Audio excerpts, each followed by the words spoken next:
بسم الله والصلاة والسلام على أشرف المرسلين. تحياتي إليكم أحبتي وأخوتي في الله. أتمنىكم في صحة وعافية إن شاء الله. اليوم راح نتكلم عن التأهل التاريخي لنادي الأهلي المصري إلى نهائي كأس دوري أبطال إفريقيا اليوم بعد تغلبه على مازيمبي الكونغولي بهدفين مقابل لا شيء.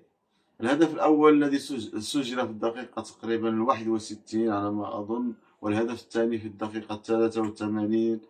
وبالتالي يؤكد الأهلي المصري على الهيمنة الكروية بدوري أبطال إفريقيا هذا العام للمرة السادسة على ما أظن أو الخامسة.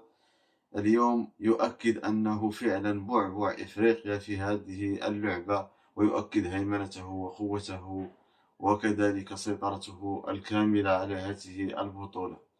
تقريبا 5 قلنا أو 6 مرات على التوالي. إنه لشيء كبير وشيء عظيم يحقق هذا النادي، ربما لأول مرة في تاريخ الكرة في القارات الخمس فريق يتأهل 6 مرات أو 5 مرات متتالية إلى نهائي دوري أبطال في نفس القارة. صراحة شيء يثلج الصدر بالنسبة للإخوة المصريين وكذلك للعرب كافة.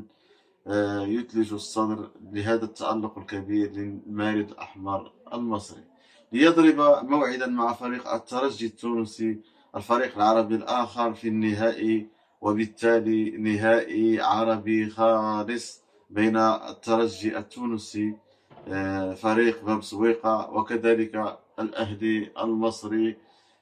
قلنا سيكون نهائي كبير جدا بين فريقين كبيرين في إفريقيا. الترجي اليوم فاز على فريق ماميلودي سان داونز بجنوب إفريقيا، وهذا يحسب لهذا النادي كذلك، ويبقى فوز تاريخي في ملعب صعب جدا ببريطوريا، وليؤكد فوزه الثاني على التوالي بعد الفوز الأول الذي فاز فيه الترجي في تونس بهدف مقابل لا شيء.